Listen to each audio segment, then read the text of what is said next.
No eran ni las 3 de la mañana cuando la región entera se iluminó como si fuera mediodía. En los cielos del sur del Líbano, varios F-16 israelíes cruzaban el espacio aéreo a velocidad supersónica. Iban directos, sin rodeos, sin advertencias. Su objetivo no era simbólico ni genérico. Era una base específica, una instalación enterrada entre colinas discretas cerca de Aita al-Saab, reconocida por la inteligencia israelí como punto de operaciones de Hezbollah. Lo que esos aviones transportaban no eran simples bombas, era una declaración. Una decisión estratégica, un mensaje cifrado dirigido no solo a Hezbollah, sino también a Teherán, a Damasco, y a todo aquel que observara desde lejos con la intención de mover ficha. El impacto fue devastador. Las primeras explosiones pulverizaron la superficie de la base, pero los estruendos no se detuvieron allí. Hubo una segunda oleada. Misiles perforantes diseñados para penetrar estructuras subterráneas. Las imágenes posteriores mostraron columnas de humo ascendiendo como un volcán que había despertado. En pocos minutos, todo lo que estaba vivo en ese radio de ataque dejó de existir. Pero mientras los aviones regresaban a su base, y la calma regresaba a los radares israelíes, algo mucho más peligroso comenzaba a incubarse. Porque aunque la operación fue exitosa desde el punto de vista técnico, las repercusiones que generó no se podían medir con sensores, sino con miradas, con silencios, con amenazas susurradas que empezaban a extenderse como un virus. Hezbollah no respondió de inmediato. Eso fue lo más desconcertante. No hubo lanzamiento de misiles esa misma noche, ni discursos encendidos en las primeras horas. Pero en las calles de Beirut, el ambiente cambió. Patrullas sin identificación comenzaron a recorrer barrios controlados por el grupo. Se apagaron ciertas torres de telecomunicaciones y los accesos a zonas cercanas al lugar del ataque fueron bloqueados incluso para periodistas simpatizantes. En los cafés del sur de la ciudad, los murmullos reemplazaron al bullicio. Todos sabían que algo se estaba gestando. El silencio era táctico, calculado. No responder de inmediato era, en sí, una respuesta.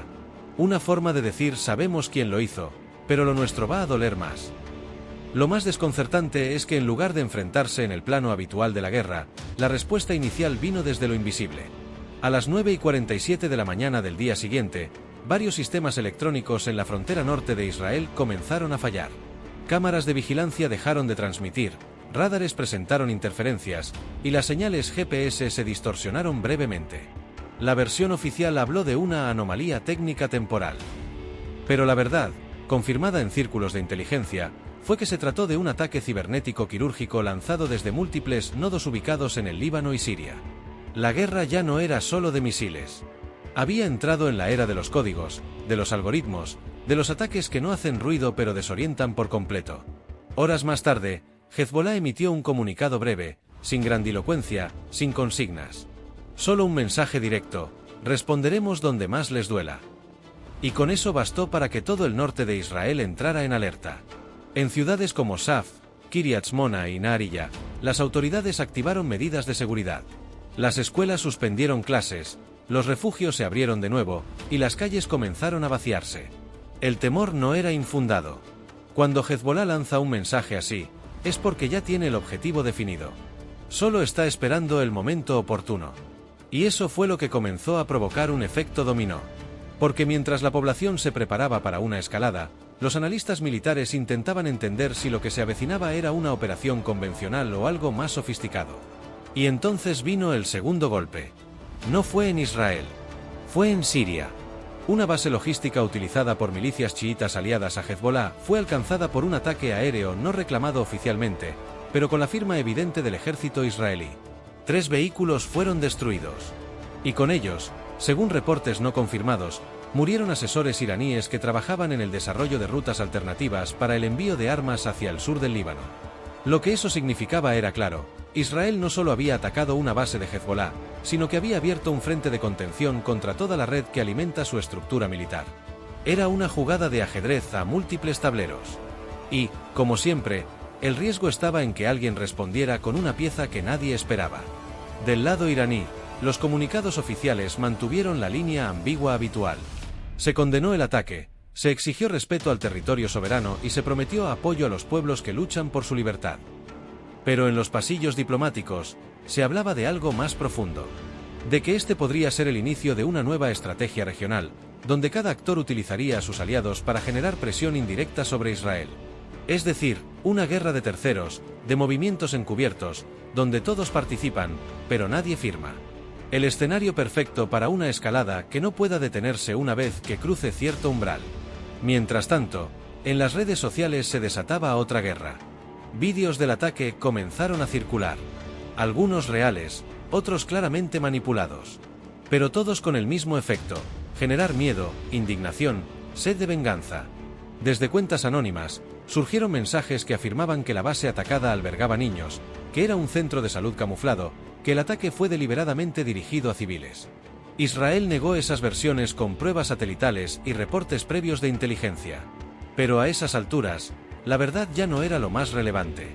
Lo importante era la narrativa. Y en ese terreno, quien grita primero suele marcar el ritmo del resto del conflicto. Lo que siguió fue un despliegue de poder táctico. Israel movilizó artillería hacia la frontera norte, desplegó más baterías del sistema Domo de Hierro y reforzó su presencia naval en la costa mediterránea.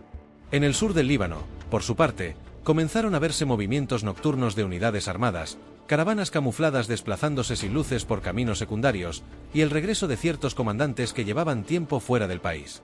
Todo indicaba que algo se estaba preparando. Que la respuesta no sería improvisada ni inmediata, sino una ofensiva medida, diseñada para marcar un antes y un después. Y eso es lo más inquietante de todo. Porque los conflictos modernos ya no estallan de un día para otro. Se cuecen a fuego lento.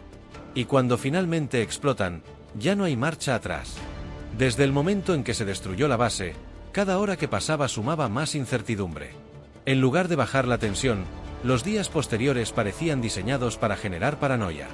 Israel comenzó a detectar patrones inusuales en el espacio aéreo libanés, vuelos de reconocimiento más frecuentes, señales de comunicaciones codificadas y un número creciente de drones pequeños que, aunque inofensivos en apariencia, volaban en rutas estratégicas, bordeando instalaciones militares y zonas sensibles. Algunos eran derribados, otros simplemente desaparecían tras cruzar la frontera. Pero lo más perturbador fue que no llevaban firma alguna. Ni banderas, ni marcas.